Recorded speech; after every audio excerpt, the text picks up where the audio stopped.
Welcome to Paranormal XL. Gigi in the house, and with me in the house is Mama Mary, of course. Hi, everyone. Oh, we don't have wine. I put and wine. We're drinking water today. That's no fun. I know. Do we want wine? Well, I have some. Yeah. Okay. Our first break is right now. Pause. What? Pause, yeah. Like what? And we're back. Yeah, we are. That's better. Okay, now we have our wine. And we are still in his house. Yep. Okay, and I think we're ready. We are. We have missed you guys. We've actually been like on and off and have recorded episodes ahead of time because we have been super busy. Oh, yeah. The whole month of September really is hectic. Kind of crazy. And I'm getting married at Mama Mary's house. Yeah, so now I gotta clean. Yeah, I'm getting married at Mary's. Shit. Yeah, it's pretty awesome. It's gonna be a good time, but with that being said, we've been trying to stay ahead and whatnot. But when the wedding's all over with, we are gonna come back full force. Back in the game. Yes, because we're gonna not reevaluate things, but kind of add in some other things to the podcast and stop saying them all the time and well, what's the fun in that? I know. And do some, I guess, some more fun stuff with the investigations crew, too. So, yeah. We do have some changes. We just kind of got to take a step back for a little bit and, I want to say, get our ducks in a row because they keep waddling all over. They're not, like, really bad ducks because they're actually good ducks, but we need to line them back up so we can come at you full force. I like ducks. So, we're also planning another event, so stay tuned for more information on that, because it's just kind of, it's talk right now, but it is going to happen, but I can only plan so much stuff at one time. I go crazy, as you can hear. Anyhow, I haven't said that in a long time. No, you haven't. One thing I can say about the upcoming event is have your best costume ready. Because, well, clearly it's going to be around Halloween, and it's going to be awesome. And if you come as Bigfoot, you win already. So, just saying, oh no, we're going to have a bunch of Bigfoots there. It's family reunion. It'll be great. Yay. I do know the crew is excited for the event and all that. So, like I said, stay tuned for after September. Mm-hmm. It's going to be great fun. Yay. So, let's talk a little bit about Paracon before we hit. Yeah. We went to Paracon last weekend, and it was our first time there. Yeah. Certainly will not be our last because it was phenomenal. We only went for a day, which kind of really sucked on our part, just because it was so much. Okay, I was spent after an hour because I am a silly fool and got starstruck, and it was a good time. But you were happy. Lily fell in love. Yeah, and Lily fell in love. I was just happy, and it was. I met Bobo. Yeah, Bobo. I know. He gave me his autograph. Yeah. I felt bad because I didn't know who he was at first, but a few of them I didn't, and it's not. I know the names, but we don't. How much time do we have to watch TV? Yeah, not very much. If I'm at home, I'm usually researching something, and somebody else is watching what they want on TV, so I never realized, I didn't make that connection that it was Bobo. Yeah, see, that's what some of these names, I'm like, yeah, I know the name. That's really awesome, because, with the research and stuff that we do, a lot of it comes from these people that we got to meet, but I never had a face, because we're a Netflix family, sometimes Hulu, but with that even being said, I don't get to watch these shows that I wish I did. Some of them I do. Like Ghost Brothers, that I flipped out on. Lily fell in love with. Yes. Well, they're tall glasses of chocolate milk. Like, dark chocolate. I had a panic attack. That was fun. I had to take a moment. They thought I was... But then after, calming down a second when I gathered my thoughts, then I was all spitting game to them. I was like, well, I would only give you 15 for that. They thought that was pretty funny. because only 2 of them were there, not all 3 of them. He was trying to sell me that black and white picture. It was a sweet picture, but I was like, I'm going to give you 20 for that. I'm going to give you 15. There's only 2 of you in there. And then he's like, she just told me she's only going to give me 15. It was funny. It was a good time. And then I got to meet, the real reason I really, really wanted to go was so I could meet Paranormal 222 Paranormal Podcast. Oh, yes. Yeah. Jen and Joe. And finally, after having to put myself back together, I got to go down there and meet them. Great people. They came up, gave me hugs, gave me lots of stickers and stuff. So that was a lot of fun. It's always nice to put since we're in the audio business, to put the faces with them. And their voices are the same. I guess ours will be too. I don't know. That sounds silly, but everybody's voice sounds different to them. Yeah, that's when they true. hear it. But they have like the best radio voices ever. And I was just so awesome to meet them. I got great big hugs and stuff. And they wanted to have me on the podcast. But when I got that, it was so hot because the air conditioning was down. Oh, it was really hot. And it was horrid. And so, we were there on the 3rd day. Everybody's tired. But hopefully sometime soon, because he did reach out to me since being back home. And he's like, I for sure got to get you on the show. I said, I know. I just want to kind of leave you guys alone. It's hot. It was your guys' 3rd day there. Yeah. It's a long couple of days. Yeah, especially with the air not on. That was ridiculous. Mm-hmm.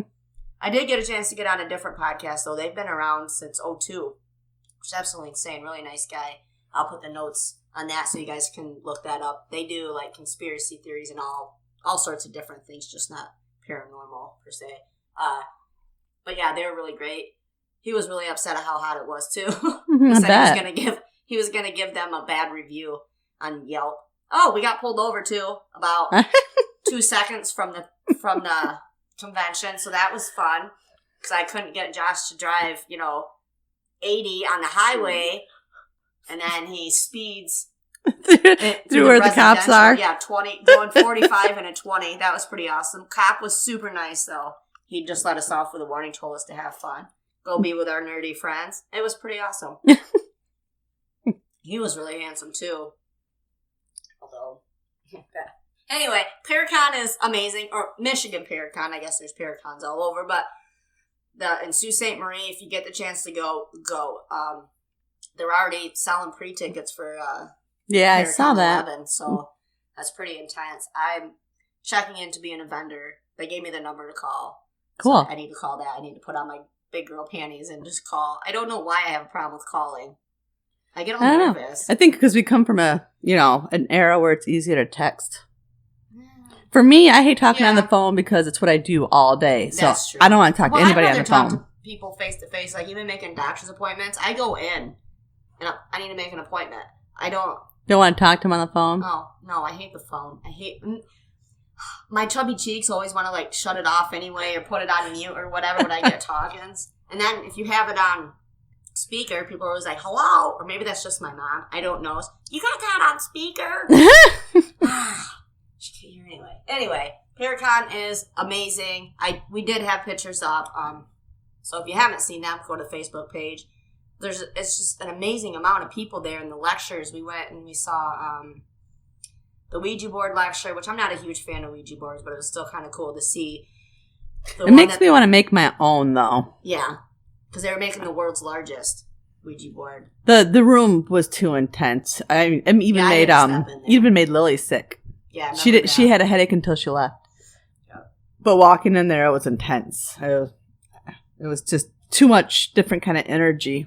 Yeah. Because it probably brings in different types of energy based on what kind of board you have. It's probably a good thing they had it all in its own separate room. Too, mm-hmm. Yeah. For that, because then people can kind of walk around and And I love the haunted museum. I love those items. Oh, yes. Even though some of that energy was pretty intense. Yeah, for sure. I've been there a couple times. They actually, because of our episode today, we got to see one of Ed Warren's paintings they had there. So yeah. That was kind of neat. And that's kind of what triggered me on this episode.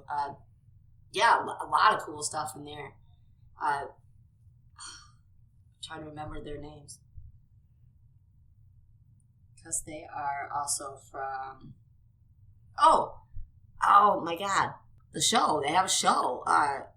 Yeah, and they've been on a couple of different shows too, haven't they? Yes. But their show, they have more people. Because we saw them speak. We actually got to see season 2's we were the first people to see season 2's like trailer or yeah, the trailer. Oh my god, my words are I'm regressing instead of progressing through this thing. Yeah, it looks pretty awesome. I'm gonna have to go. Hellier, duh. Okay. I believe you can get it on Hulu. I'll have to check it out. Yeah, but it looks super good. It does. Anyway, I can go on that forever. Oh, and Ghost Hunters, we got to meet them, and they were the last people to give their lectures or whatever at the convention, so we did sit in on that, and that was pretty cool. They're actually very nice people. It used to always be my favorite show. I used to watch that all the time, and it cracked me up because, when we first got there, and we got the picture, Lily wanted a picture, but she didn't know who they were. She just saw everybody wanting selfies with them, so she wanted a selfie. And then after we were done, she was like, who is that? I'm like, seriously? Right now? You want a picture? You didn't even know who they were? She goes, no, I just figured they were important because everybody wanted selfies with them. I'm like, oh, for the love of Pete. You're such a teenage girl. Uh-huh. And she had a big weekend, and then she got to go to the Why Don't We concert. I know. Destiny was pretty sad about that. Back to Ghost Hunters, Grant Wilson, Julie and Josh got to talk to him, and we're asking him questions about starting a crew and whatnot and what to do, which was really awesome because we got to discuss that on our way back home because we kind of separated, did our own things, so we could see everything. But as Julie's telling me this, it was all stuff that you and I had talked about when we first started the crew, and I was like, oh my god, this is so awesome, because that's why I want to have another meeting to remind people why we got in this. Now that we got our feet a little bit wet, now we can, I don't want to say take it more seriously, but take it more seriously. Yeah. And go in a certain direction that I want and make sure everybody else wants to. And if they don't, that's fine. They can jump ship and start their own. We will support them, what have you, whatever. But there is a way, and that's how he said to do it. Like, that was his advice. There it is. It was kind of like the way he probably did it. Yeah, he said that's the best way. And networking. And I'm like, that's all I try to do is well, that's network. what you're good at. So. Thanks. Except for when you get starstruck. Tall chocolate milks there, and I'm like, ooh. Yeah, they were pretty good looking. They were good looking. Yeah, I felt embarrassed when he's like, well, have you seen my other shows? And I was like, no. And I'm like, God, why do you got to tell the truth right away? Why can't you just pretend? Just lie. I cannot lie. I can't. It's bad. Yeah, it was really, really awesome. But to know somebody that's been doing it for like 30 years, telling our crew exactly what we had planned for us. You know what I mean? Like coming from a professional's mouth. Yeah. There is no such thing as professional in the investigation community.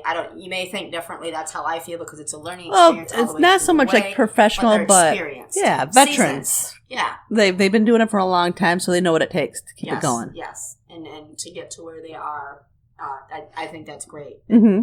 But it's also, I don't want to say too much because when we come out revamped, then I want to say it. But it's going to be awesome, and we're going to be able to help other people along the way. Just not in a paranormal sense, but in an all-around helping people sense. And that's ultimately what makes me happy and what I like to do. To make people feel better. Yeah. And to heal. And people that need help. It's going to be great. I'm super excited, and we're going to get to meet so many awesome people along the way. Yeah. It's going to be pretty great. Anyway, back on topic. Holy rollers. We're all right. We're okay. Because we're going to talk about, one of the most, famous paranormal investigators. Mommy and Daddy Paranormal. Yeah. Ed and Lorraine Warren this week. So, let's do this. Yeah, let's go. You want me to go? Yeah. Okay. So, I'm going to start off with, the early years of them, their basic information, I guess, to start out with, and we'll get into what got them going, which is a very interesting story. There's so much. We probably could easily make this into a 3-part or 2, but we are not going to. So we're just going to hit the basics, but there is so much information at your fingertips. Go research more if we don't hit a topic that you want to hear about them. So Ed Warren was born. Ed Warren married Miney, born September 7th in 1926. He passed away August 23rd, 2006. He was a World War II vet from the United States Navy, also a former police officer. He is a self-proclaimed demonologist, author, and lecturer, and as most of us should know, started the fame from the Amityville House, and then also founder of the New England Society for Psychic, which is, look at their website. Mm-hmm. It's great. It's just great.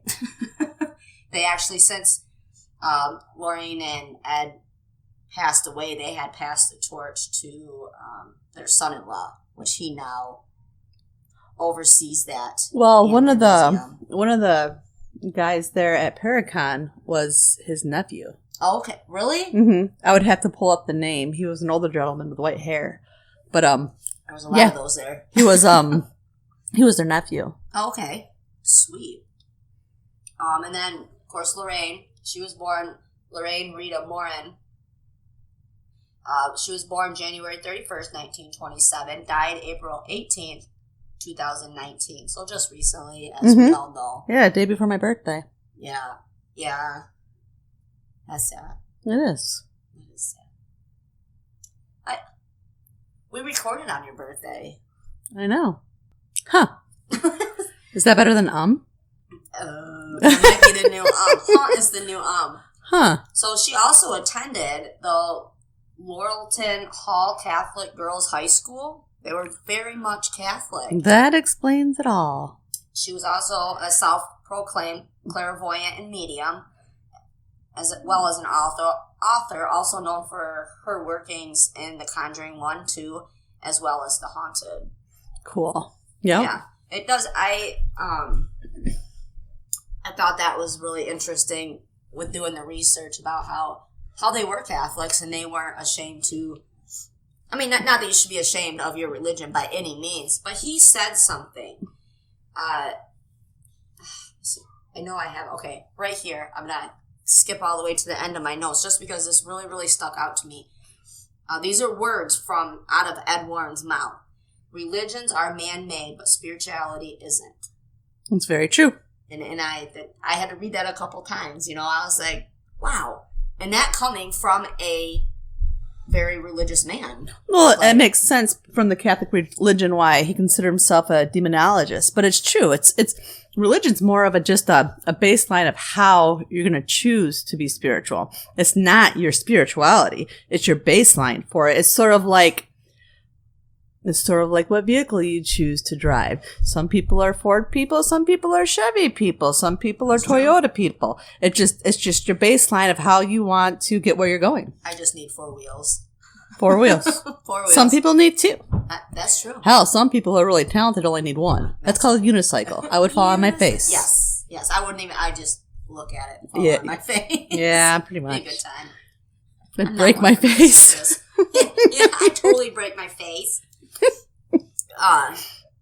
What do you got? Well, I find it interesting that they created a paranormal group, so to speak, but it was more like they called it the New England Society for Psychic Research. Yes, and it is the oldest ghost hunting group in New England. Yes, I think I find it fascinating how they named it, which makes sense, is because it was a research group. They really tried to turn the paranormal research into that spirituality aspect where, certain things happen for certain reasons and there's energy there that's creating problems, but turning it to a very scientific based. Yes. So that they could have proof. They wanted the proof that it is spiritual and there are things out there that, to be uncovered spirituality and energy wise, and there's good and there's evil. That is the truth. And, but they wanted the proof of it too, and they wanted to share. They wanted to break it open. Yes, because people need proof. Not all people, because there's people like us. You can go in on feeling and say, "Yup, there's something here." Mm-hmm. But they understood the other side of it. They needed the facts. Yes, where you need the pictures, the EVPs. You need this, that, and the other thing and then some people are still skeptics after that, but they realize that and they try to get every known And I wonder fact. if a lot of that comes from the Catholic religion, where you have the priests who go into exorcisms, but they want facts first. They send people first because they want the facts and they want to see what's really going on there, and then get that information back so they can deem that it's worthy of an exorcism. Right. And it might be that basis, that type of religion gave them that baseline to take it a step further. Right. I find it fascinating that they investigated over 10,000 cases. Yep. That's mind blowing. Uh-huh. That's a lot of cases. That's a lot of dedication. Yes. That's a lot of finding the truth and discovering that while you have your religion, there's definitely more out there than just what you're fed. Yes. So they opened up their minds and they went and they discovered it themselves. Yes. They're the pioneers. Do you want to know how they got into it, which is really, really awesome? I do. It's sweet. So this is a little more of the early years, like how they met and whatnot, and what turned them into what they were doing to the paranormal stuff. So Ed and Lorraine met at a movie theater. Her mother would take her every Wednesday night. Ed was an usher there. It was called the Colonial Theater. It's in Connecticut. He walked her home one night and asked for a date, and so begins their journey together, starting at age 16. Oh, that's kind of cute. Isn't that sweet? Yes, it is. I want to know, her mother gave her permission to get walked home by a boy? Like... Back in that day? Yeah, that day and age. But maybe she liked him. Well, he's a working man. He's polite, because they would flirt every Wednesday. And then finally he got the nerve to ask her. I thought it was a very cute story. So it is. Ed went into the Navy when he turned 17. When he got shipped out, his ship sank in the North Atlantic. He was gone for about 4 months. Ed went into the Navy when he turned 17. His ship sank. It sank within the first 4 months of him being shipped out. After the ship sank, he was allowed to come home for 30 days. They call that a survivor's leave, so they get 30 days to come home. So he came home and asked Lorraine to marry him. So they got married at the age of 17 during his leave. Then he went back out. So when Ed returned home from World War II, they had a daughter. And then he decided to attend Perry Art School. He's a painter. He loves to paint. Which... that school is very prestigious. It's actually a sister school of Yale. Oh, okay. For about 2 years. Then he came home and told Lorraine that I can paint way better than my professors. Because they kept... I think what he was looking for was more of the art of art, if that makes sense. Where they were teaching like the geometry and the math and stuff. The basics. He wanted the energy. Yes. He wanted...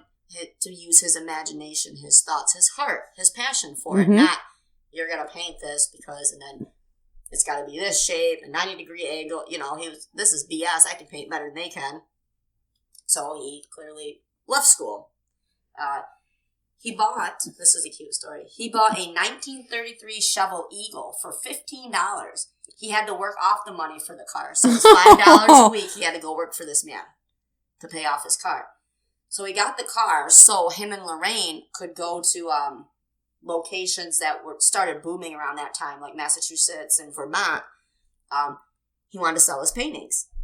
So these towns back then were starting to boom as tourist towns. So makes sense. He would do up a bunch of paintings. He'd put them out on the sidewalks and stuff. People would buy them.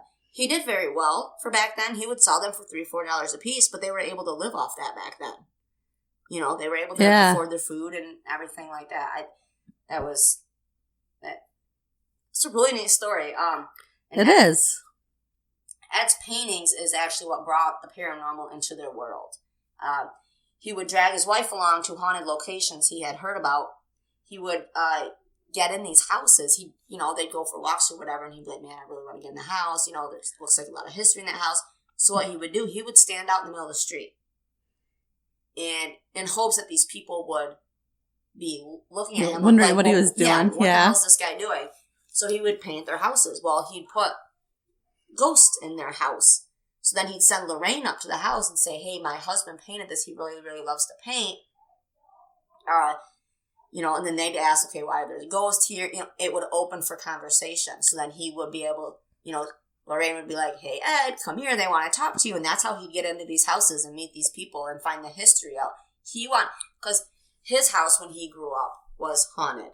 So he wanted to know if he had the only house like that. If it was just him, if it was, you know, a spirituality thing where, you know, energy's always there, no matter what.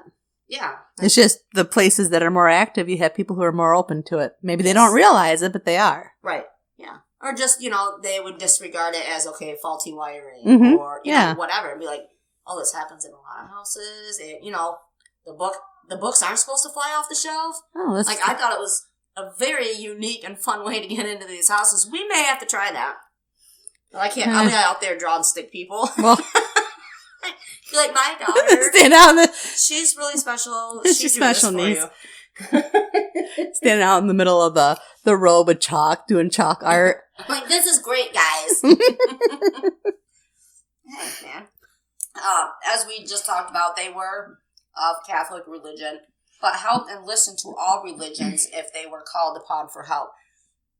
And what I mean by that is, if somebody of Baptist religion called on them and they needed something, they weren't going to be like, no, because we aren't the same religion. Because they ultimately brought religion into it, which I think is an important part of it because of our belief systems. And a lot of people shy away from the paranormal because of their belief systems. They kind of put it all into one. Well, yeah. Well, and it makes sense, though, too, because they recognize that it is a battle of, you know, light and dark, good and evil. We battle it. But the reality is people need to throw out the sense that we're waiting for the Armageddon to happen. It happens every single day. We constantly, you know, the people who are angry that, you know, try to hurt us, they understood that. They understood that, you know, it was a constant battle. And to bring that in there to fight, that's what they were doing. They were fighting that darkness in any shape or form they could and trying to bring an information to people where they could actually hold on to it and believe in it because they could bring it at their level. Yeah. Absolutely. They weren't so far-fetched where you're like, okay, wait a minute. Right. Well, that's what they said, too, is you wouldn't know that they were people that don't know anything about the paranormal, they just disregard it completely. It's not there, whatever. They said those people, if you were to be walking down the street and you were one of those closed-minded people and you met Ed and Lorraine, they were normal, as quote-unquote, as could be. Well-grounded. They wouldn't come out and say, hey, this is what we do. No, they're going to talk to you, you know. And be normal. Yeah. And it gets brought up. They were loving. They were caring. They helped no matter what your belief system was because you called them for help. You know, they understood that. They weren't going to pick and choose who they helped. They helped whoever came to them for help once, you know, it got out what they were doing. You know, it would have been really awesome to meet them. Kristen knew. That don't surprise me. Yeah, she had lots of conversations. I don't know about Ed. Yeah. But and she would tell me about it. She's like, you know who I'm talking about? And at first I didn't. She's like, you know, The Conjuring. I'm like, really? Like, shut up, Kristen. That's what I said. Shut up. Every time. It was great to see her this weekend. I know. I love her. She looked so tired. She could have went up on Thursday, like the first day when everybody's pumped. Yeah, that kind of works. It's draining. Yes. It really does. I can do a day of readings and the next day. Oh, I've seen it. I have to sit and do nothing. And it took your dad a while to realize that. He'd be like, well, we need to do this. I'm like, I can't. To him, all you're doing is talking because he doesn't understand what all goes into it. So I can't. I said, I have to sit. I have to recoup or else I'll pay for it for the next 2 weeks. Yeah, you'll get sick. Your body takes hits. Physically sick, you know, this kind of spiritual work, your body takes hits. No matter how much you protect yourself in some shape or form, you take a hit. Oh, yeah. When you give your energy to somebody else and try to help them. So, you know, the kind of thing that they were doing, that's pretty big. Mm-hmm. Oh, for sure. Because you give a piece of yourself every time. Oh, yeah.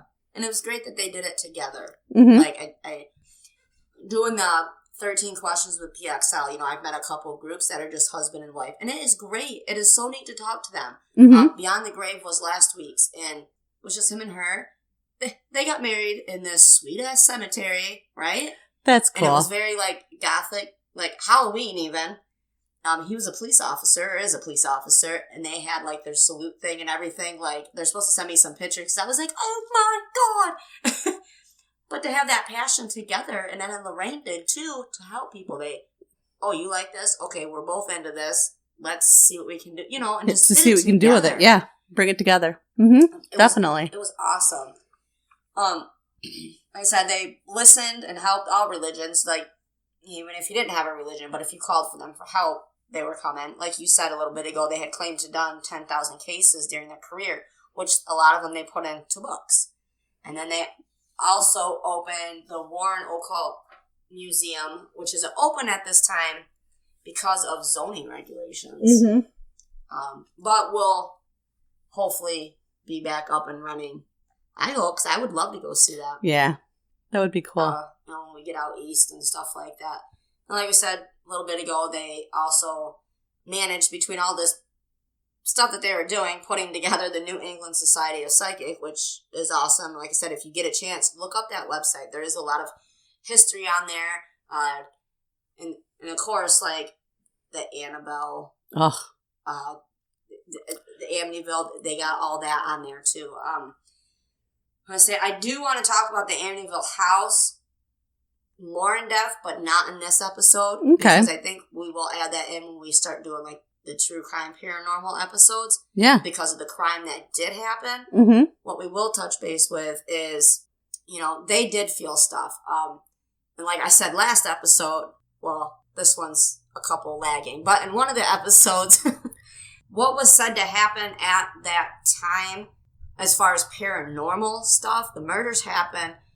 What those people claimed happened did not happen. After the murders. Right. Yes. Now, Ed and Lorraine, I'm not calling them out on anything. Of course, I believe them. I'm not saying, and like I believe I said in that episode, I'm not saying nothing paranormal never has happened. That's not what I meant. But what was claimed and what was trying to make somebody famous did not happen. Like, that's done in court, like, oh, speaking of that, did I even put that in here?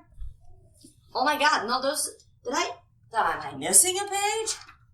Hold on a second, because this one was super cool. And I'm going to go off my memory and not my notes. You've got it. Did you know they got called into court and won a court case for a woman and her small child? That's cool. That is so awesome. This woman claimed that she got driven out of her house because it was haunted. And she did not want her child there. Who would, Well, the landlord or the realtor, it was an actual realtor that was leasing her the house, was suing her for $2,000. So then she got a hold of Ed and Lorraine. They came in, did their investigation. They brought right on proof, like the pictures and everything.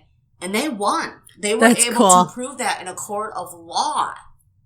Like, I read that story a couple times. I was like, that's a huge leap, and that's sweet. That's huge. Yeah. To be able to, they brought that into the law. Like, that's something completely separated, like religion and state. It's supposed to be separated. They were able to prove it scientifically enough to this judge that woman and her young child did not She had reason to get out, yeah. Yeah. I thought that was pretty awesome and, good for the woman and child. Like, and to be able to bring that in, because he did state that, you just don't walk into a courtroom and say, hey, there's a ghost in here. These people can't, be occupying. You have to go in, and how you present it.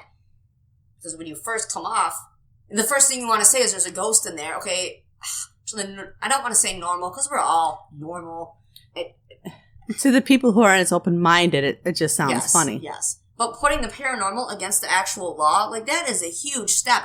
That was really, really cool, I thought. I know. I was in bed typing this up last night. What the heck? Because I thought that was super cool. The Amityville house. I'm jumping all over it. I got super excited. I can't believe what made me. Anyway. Well, now you know. The Amityville house. I do want to hit on that more. Like I said, now I'm just repeating myself. I know this. But the history of it and what happened there, I for sure want to hit on, and we will. Because I think that's a great example of what we want to do when we add in some of the true crime, that the crime happened. We go through the crime, the families, the history, you know, and the time of the crime, and then after that, the hauntings, and that's how we want to bring in the true crime to the paranormal. Not every episode, because I do like how we're informational. Well, I think we're informational. Well, we try to be on some of these things. So it'd be like a once a month podcast that we do that. Oh, yeah. I mean, because there is lots out there, and even just a shit ton from Ed and Lorraine. I want to do that, like the Perrin family. I read on that. Weirdest thing, I was looking up information on that. No matter what website I went to, my computer kept crashing. If there's information, then they didn't want you to know. And I'm like, what in the hell's going on? So finally, I shut it off for the last time, turned it on, and then I just started typing up what I wanted to say today on the podcast. I was like, okay, enough of that. Yep. We'll just add that in at a different time because it's late. And usually that's because there's a lesson to be learned with that. Well, do I want to learn it? Well, when you're ready to learn it, you'll be allowed to, so to speak, if that makes sense. Yeah. Because I had that happen too, and then all of a sudden, boom, I have an answer. I'm like, okay. So I've kind of always known that, but now I have the full picture. Right. But, you know, sometimes you're not ready for the full picture until you do other things first. Yeah, there's a lot. A lot. I knew the basics of Ed and Lorraine. And for the listeners, I mean, there's probably most of our listeners, well, at least know who they are. Mm-hmm. Even if you are into the paranormal stuff, you've heard of them. I just kind of wanted to... They were amazing in the paranormal world. And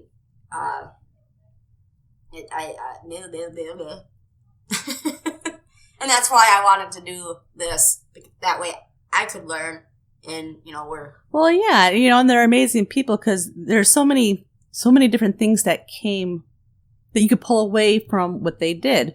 And they encourage movies to be made and to have things taken farther. And mostly because it put the word out there. Yes. Especially for those people who are stuck in a situation where, you know, you're in a house and it changes your behavior, you know, and you had a happy family and now there's not a happy family. And for some people, it kind of would prove that there's hope. Mm-hmm. There might be other reasons other than just because. Right. No. Yeah. You talk about that oppression versus possession and the stages of it. You know, they taught that. They taught that episode. Yeah. They taught the difference, and it's true. And I can see it. You know, sometimes you get people who I see it every day where they might not be possessed, but some kind of energy's taken over them. And they act in a certain way that you would never think they would act in general. And you know what it is because you've studied it. Yeah. Mm-hmm. It's, you know, there's so many things out there that people don't even realize. Oh, yeah. It's, there's so much more to what we experience daily than people could even fathom. Mm-hmm. A lot of people, you know, and it comes down, I think, because you're normal, well, even me, I experienced things when I was little, then growing up, you know, I kind of let them go, but you also become so busy in your everyday life. Like, you know, when I'm doing the dishes, I'm not thinking about doing dishes. I'm thinking of what I have to do next, which is laundry, and then make lunches, and then I got to go to bed because I got to work in the morning, and then I got to do this. And then, you know, and then you're ultimately missing out on a whole world that you have no clues even right in front of you. Yeah, we don't have the time to sit down and try to delve into it. No, you don't. You just don't anymore. You just don't. You can't afford to. Adulting sucks. I guess that's what we're really trying to say. Stupid adulting. God, such a boo hag. The O train. That's what I told you to remind me to say. Bobo hag. Baby hag.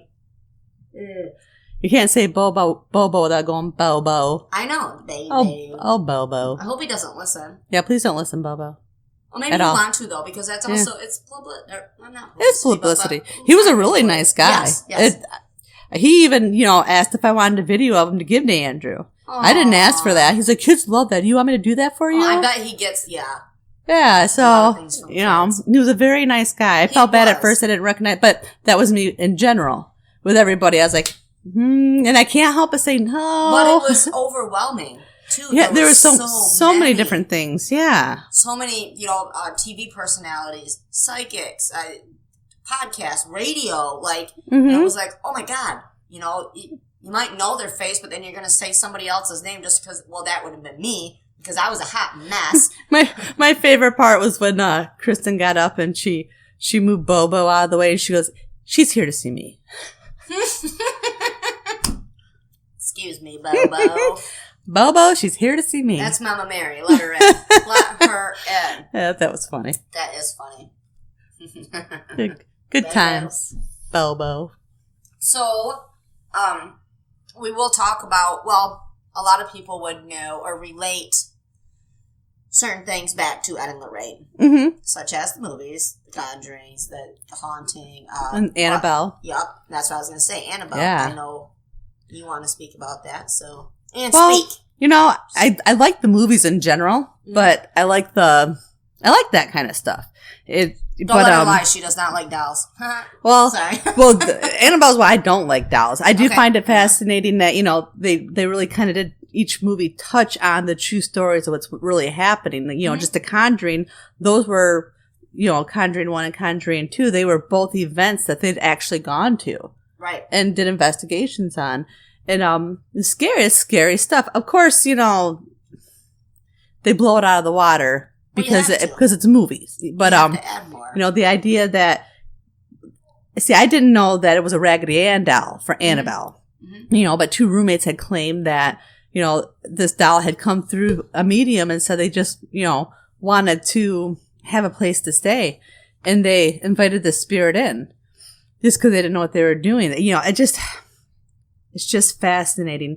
Dolls are scary, creepy, but the fact that they had so many different paranormal events, I almost wonder how many of them were paranormal and how many of them were demonic and how many they claim to be demonic. Because, you know, I don't know how accurate it is, but the movie showed, you know, several different places where, you know, the Annabelle doll went to. And how, you know, and different ideas of how, you know, she came to be. You know, some of the movies, you know, disturbed me, but it's just fascinating, I guess. It is. It says that it was a purchase for a birthday gift. A mother purchased it for her daughter named Donna. She had it for a long, long time, and then she was going to graduate. She was preparing to graduate from college with a nursing degree. Well, she moved in with a roommate in an apartment. Her name was Angie. So Donna and Angie, they liked this doll. They agreed to keep it. Whatever. Nothing creepy happened with it yet. But then they noticed over weeks' time that it kept moving about the house. And each other did not move it. Like, I'd burn down the whole house myself. They would find it in a completely different room. Sometimes they would find her with her legs crossed, with her arms crossed, like in different poses even, and in different rooms, but neither of which moved her. That is weird. Well, and just like, you know, you come to think about how a doll even becomes possessed like that in general. Right. That's what I would like to know, who's in her. And like the one movie, I can't remember if it was Sorry, I could not. This is not a time for that. I understand that. No, it is. It's always a time for that. She probably is. But like, I can't remember if it's like the original Annabelle movie, because those movies come out really weird in general. Like, you know, they show the last one first, blah blah blah. Yeah. But in the one movie, it shows that, you know, that we'll just cut it short, where, you know, you have this couple whose daughter kind of ran away with some kind of cult, and the daughter and the boyfriend come back and they end up killing the parents, and they go to the neighbor's house where there's this doll, the Annabelle doll, that was bought for an upcoming baby, and when she died, she laid on the doll and put her spirit into the doll. And so that's how, you know, because of the tragic event, the energy she created while she was dying, she went into, you know, but, you know, so I could see something like that happening. I don't know if that's true. That could be just a fabricated thing for the movie itself. So if anybody knows that, they know more of that history of, if that's exactly how it happened, that'd be cool, you know, but that would make sense that something like that could happen. Right. Oh, for sure. And then connects itself to the Tao. They really need to open that museum back up. I know. Because we really need to make... all the things that they have in that museum would be great to see, but I know the Annabelle doll is a one of huge them. One that because they would go into these houses and they would find the items that sometimes it's an item that is the source of your problem, and they would remove them, and that's where their museum came from, is all the things they've collected over the years of their investigations, and they put it into a museum. And mostly that museum started as just a safe haven to keep them safe. Right. And, so they wouldn't be out there. Do you think, like you as a medium and anybody else that has gifts, do you think that would be overwhelming to go on a place like that? It can be. When the Paracon, that was overwhelming. Yeah. It made me sick, and especially when it was by the little coffin in that little box. It was almost too much. That's why I started sidetracking myself, with Lily and getting them to take pictures, because it was becoming too much. The energy from it. Yeah. And, you don't always, even if you're a medium, you don't always necessarily know exactly where it's coming from. Right. Well, especially it's just that it's all about the energy. All that right there in one small spot. Because that was maybe a 10 by 10 area that they had all that stuff in. Well, even Star was getting a reading from Kristen. And Star wanted me to be by her when she was getting it. And then Kristen's like, I'm going to need you to step back because she's getting me. Yeah. And I'm like, my energy's kind of all out there. Yeah. Yep. Here, it's a present. Well, and right at that point too, all of a sudden it hits you, and every single person that's in that room, and we're talking about 50, 60 people, their energy's coming at you at once, and it's overwhelming. And I've had that happen. Yeah. It started happening there after the tent, but I've had it happen in various places too, where I really have to get inside myself and now not allow, I have to, that's what she said. We're on a roll today. It can be overwhelming, definitely. I could imagine. I saw some of the readers there that they would take when they were doing readings off to the side. I'm assuming that's why. Yep. So you can kind of enclose yourself. Yeah. You'd almost think that maybe... And that's why when you... really help, but how they need to have almost like the readers, for their own safety and sanity, in a separate area. They should. I think. Yeah. And give them the space. Just like when you read somebody who's very high energy and they're needy and they need a lot from you, it's really draining. I know a lot of those people. Uh-huh.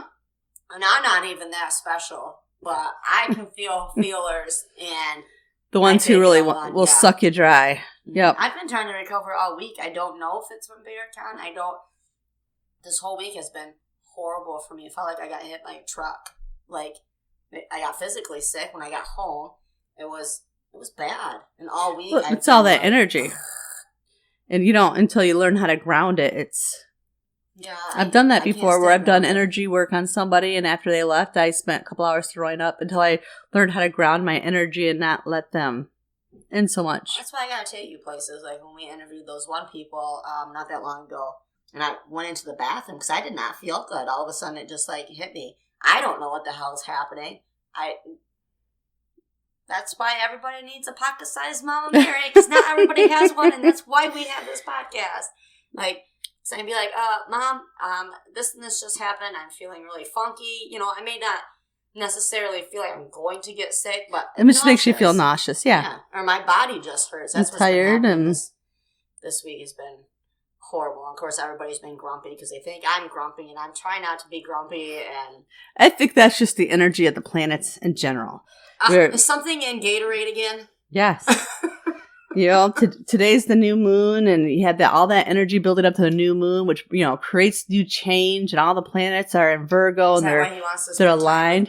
Yes, I can't take my stuff. It's all about the details and being grounded and loving yourself and the changes that are coming up. I love myself without having to be grounded all the time. I know, when everything's shifting, it's the energy's intense, and sometimes we don't even realize it. We just get grouchy. It's just the way it is. Once a month. Shark Week. Sing. Wow. So but we kind of got off topic, but that's all right. You're all right. That's what we like to do. We're all over the place. Hopefully, our listeners can be like, oh. They're all right. They get it. So the Amityville, I do want to hit again. I think a lot of their cases we will get more into. So essentially, we want to downplay the month of September so I can dig into this stuff a little more and know, take a better direction instead of just hitting things lightly. I just really, really want to jump into things. Yeah. It's going to be a good time.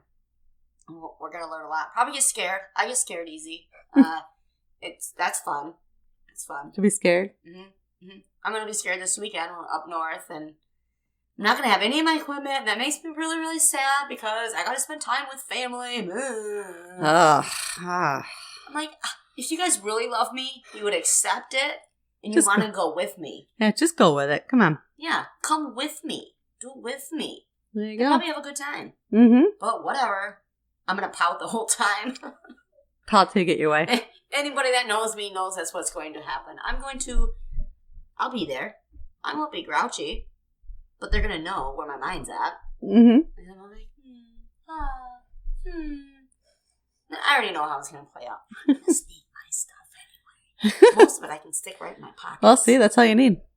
And I'd be like, oh until yeah, it goes I'm off. running to the store, and then I end up at like some sweet-ass cemetery in the middle of the woods. Just saying. Hey, how crazy was... I thought it was so crazy when I was editing last night about how you said the Pierre Cheney Cemetery, and I was like, wait a minute. And then I rewound it. I was like, we went there. And I was like, do I not pay attention when we were recording? I'm like, what the hell? And you do have the 2-track to get back there. It was pretty sweet. Yeah, we went to the Pierre Cheney Cemetery. Mama Mary was not with us. She met us up at Sault Ste. Marie, but we did get a chance to stop there actually in dark time and daylight. And another crew that I ran into was like, you went there at dark? I was like, yeah. What's wrong? And I'm like, oh my God, are we going to like spontaneous combust or something? You know, I was like, oh no. And they're like, nobody came out to visit you? I'm like, what are you talking about? And because we got some pretty sweet pictures, out there. Yeah. And I was like, well, what are you talking about? And they're like, because they called the city or something, and they're like, absolutely not. You cannot go out there, and you cannot do this, and you cannot do that, not past dusk, blah, blah. When we went out there, it was like 11:30 at night. And there was a bunch of teenagers out there. Dude, they came walking out of the woods, and I think that they thought that... They were in trouble. Yeah. And they're like, what are you guys doing? Because, we're taking out our equipment and stuff. We're like, whatever. This is sweet. Like, I can't believe we found this place. 2-tracking in my car. It was awesome. But if something bad would have happened, I don't know. Like, if the car would have got a flat tire, I don't know what we would have done. Anyway, we didn't. We're back home now. But they were like, so what are you guys doing out here? And then we're like, we are investigators. And we just, we heard about this place. We're on our way out to Paracon, thought we'd stop by. And, oh my God. They acted like I did when I met Ghost Brothers. And then, of course, Josh was like, I think it was Josh and Julie. They were like, well, she does a podcast too. And they're like, oh my God. And the girl looks at this other girl. There was I don't know, 7 or 8, maybe more younger teenagers from the ages of 17 to I think 19, because they gave us all their names and their ages. I'm like, what the hell? And they were just so, oh my God. And they're like, get out their phones, and they're like, oh, we're subscribing, and going on. This is the best night ever. And I'm like, oh my God. And they're like, wait a minute. You guys are real life Ghostbusters? So yeah. The 4 of us look at each other. It's me, Amanda, Josh, and Julie, and we're like, well, I guess, kind of, yeah. And they're like, oh my God, we're not going to ruin anything, right? And we're like, no, you guys can hang out with us, whatever. But they also told us about the ruins of the city. So there's a trail that goes back or whatever. We clearly did not go there because we were unaware of our surroundings. We just stayed within where it was open.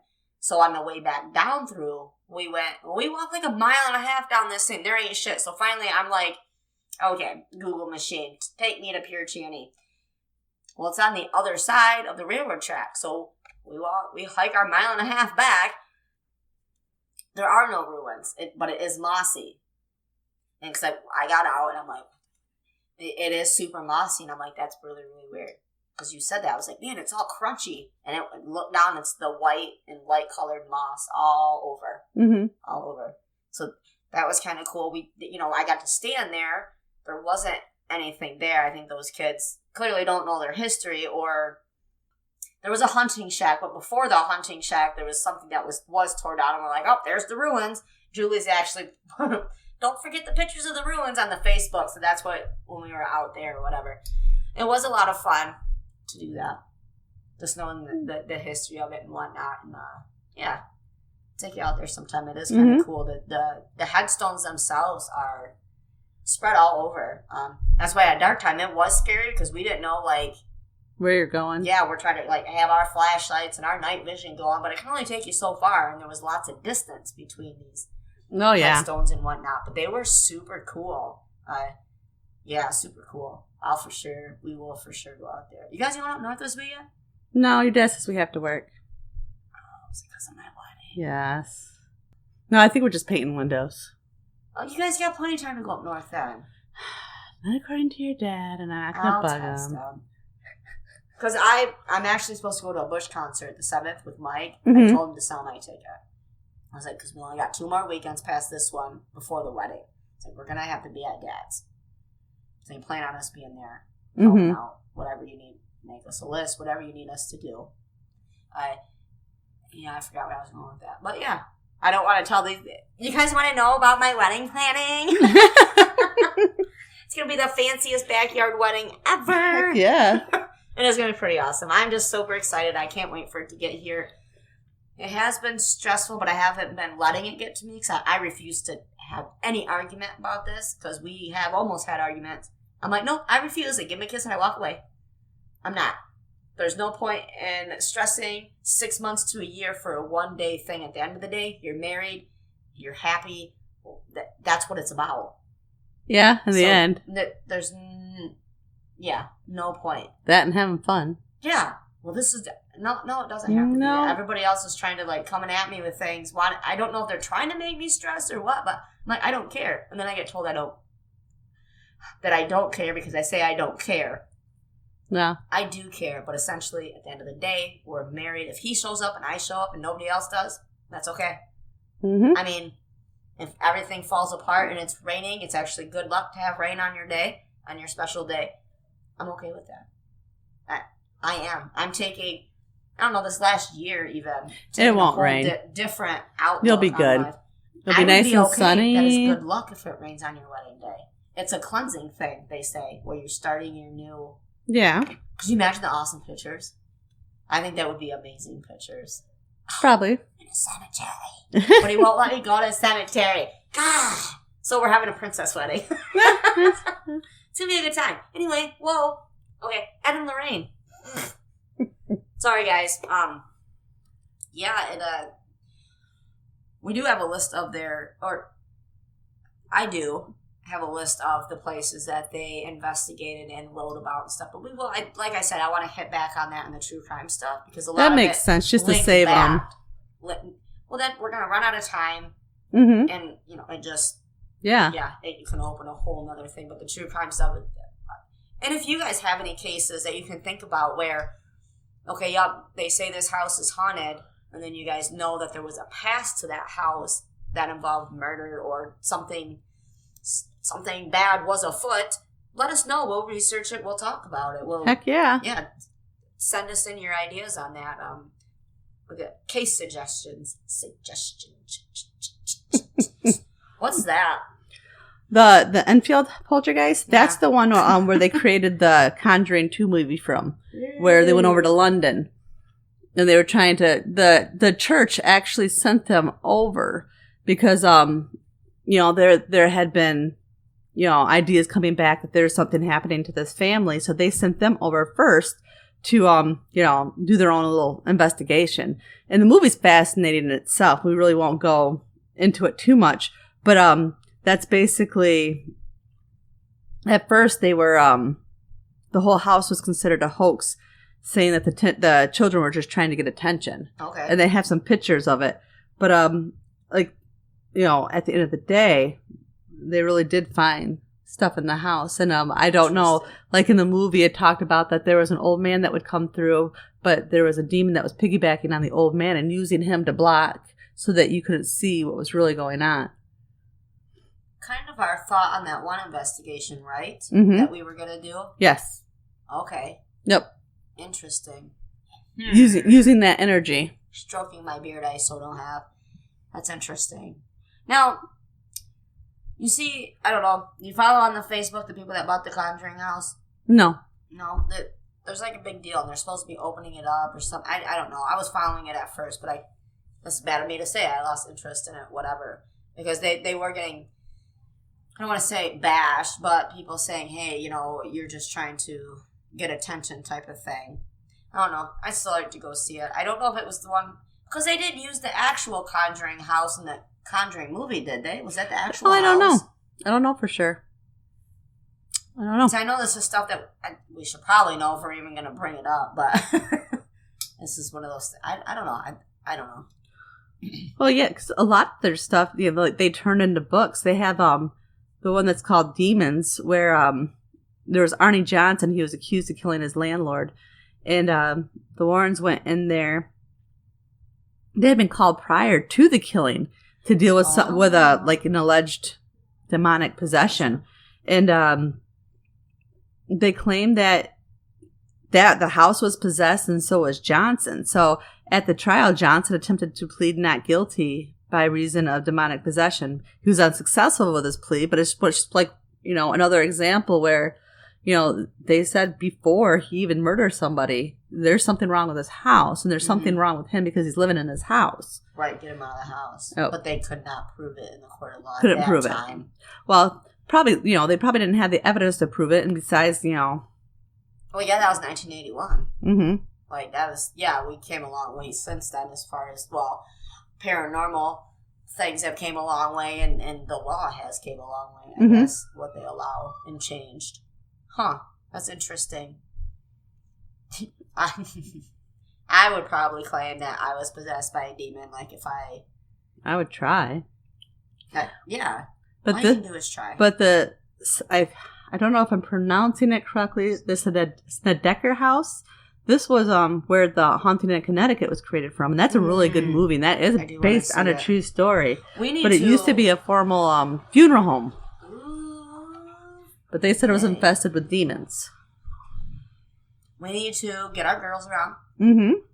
We need to have that's what we should do the night before my wedding. Because I wanted to get with you and watch these scary. It's so hard because we're always so busy or whatever. But watch these movies that are based on the true. Because I want to have an episode on that. Yeah, we should. But we'll make a list of that. That would be a good time. We'll kick Dad out of the house. Actually, he goes to bed early. He just goes to bed early. Yeah. He's all right. Yeah. He'll be okay. Problem solved. Yeah, I think that would be fun to see. And I know that I've seen these. The problem is my mind goes 100 miles an hour, where I can't remember what movies I've seen until somebody's talking about one basic thing. Yeah, try to watch. And sometimes it takes a while to make that connection. That's a funny name. The Smurl. The Smurl family. Well, these ones were in Pennsylvania, and they reported that their home was disturbed by numerous, supernatural phenomena sounds, smells, apparitions. Oh, yeah. So the Warrens became involved, and they claimed that the home was occupied by 4 spirits, and one was a demon who allegedly sexually assaulted Jack and Janet. And I think I remember watching this movie. It fascinated me. The movie did. Yes. Because they would move into a house, and maybe it's not this one, but they would move into a house, and there were 4 spirits there, and the demon was using the 4 spirits to cover them. Mm-hmm. And they moved into that house, but afterwards, no matter where they moved, the demon would follow them until the demon was exorcised. Now, my question is, a demon is more powerful than a spirit? Is that powerful? A lot of times a spirit has walked the earth. A demon's more supernatural that has never walked the earth. Sort of like an archangel's never walked the earth. A guardian angel probably has, and an angel probably has, but archangels have not. It's sort of like the demons are the fallen angels. You've got your darkness and you got your light. The darkness is there to overshadow the light. I always kind of think that's what happened, with the Salem witch trials, is where, they you had light workers that were put in place, and you had that constant Armageddon, and the darkness saw that. So it fed on the fear and embraced that energy to take out the light workers. And it's been like that for years in some shape or form. That's how you put the darkness in. And Ed and Lorraine Warren, they're light workers. That's what we're supposed to do. We're supposed to come in and we're supposed to show the truth, and we're supposed to spread the light to push out the darkness. It's a constant battle. It's been going on for hundreds of years. Oh, for sure. Yeah, that's crazy.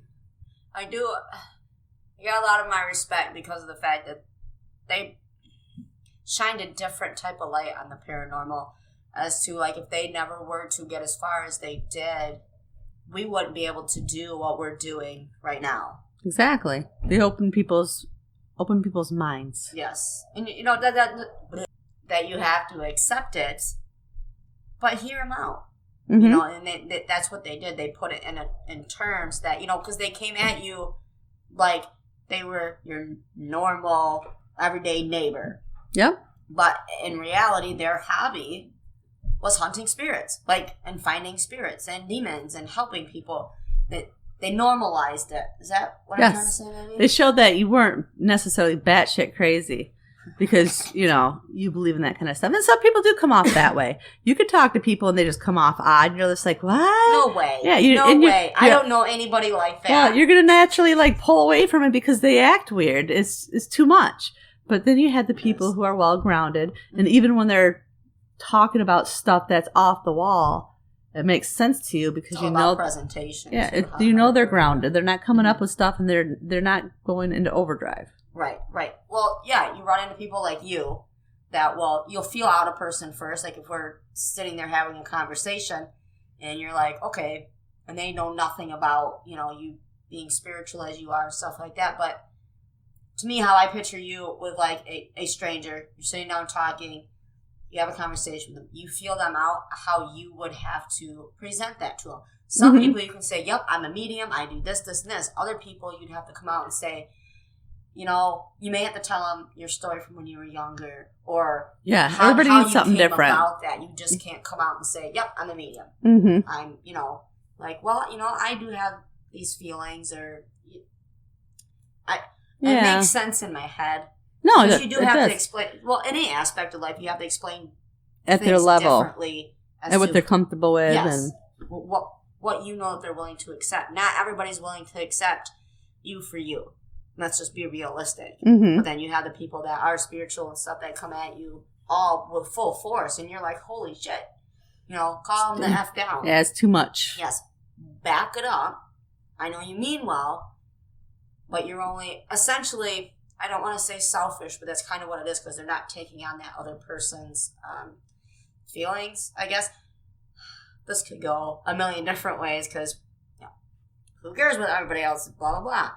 No, you have to, and it's because of, if you want to be taken seriously in this field, you need to know your people that you're talking to and how they need things presented. Exactly. Because not everything, you may tell me one thing, and I completely understand it.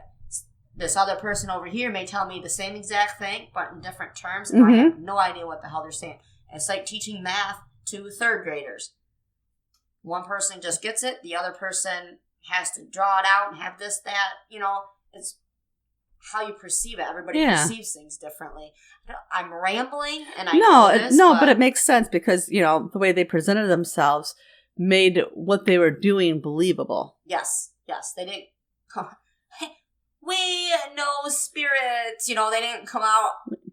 Yeah. She didn't come out, yep, I'm a medium and a clairvoyant, and he's all like, yeah, I'm into demons. No, it was.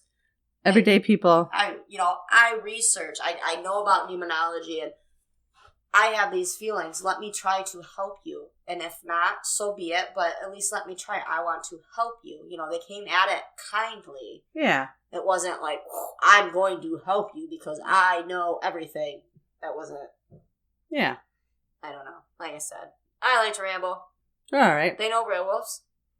Well, they had written a book, called Werewolf. 91. And it was that came from one of their experiences of demonic possession. and where they exorcised a demon that was manifesting itself as a werewolf. And there's not a whole lot of story on that. It made that werewolf called Hellbound made an appearance, I think, in the 2019 film Annabelle Comes Home. Mm-hmm. And then, it was identified as a hellhound, which makes sense, really, when you step back and think about it, because a werewolf ultimately is considered bad, but they're not good. Yeah. That would make sense because they are dog-like, and a hellhound is the hellhound. Yeah. I don't know. I just never put two and two together until now. Anyway, sorry. And they even did one with the Union Cemetery. They this one I think it was an old New England cemetery, and it features a white lady ghost which haunts the Union Cemetery, and he claimed to have captured her essence, which is kind of. I wonder how he did that, but that's an interesting thought. But they are also responsible for training several different, demonologists. Dave Considine, their nephew, John Zaffs, in addition to investigations. Isn't this who you met? I don't know. I didn't meet him personally. I just know he was there. Kristen was telling me who he was. Okay. Because I don't think he puts in his biography there who he is. She just told me who he was. Oh, okay. And, right.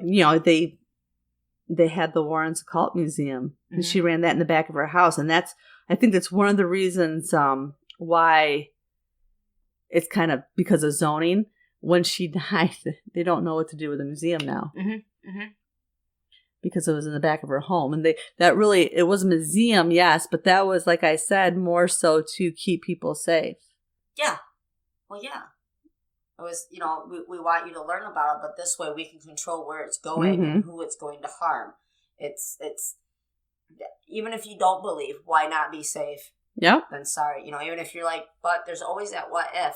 Life is full of what ifs, essentially. But that's true, and there's always more than one side of the story, and we all could be batshit crazy, but we're not going to essentially know until Judgment Day. That's true. I mean, I don't know.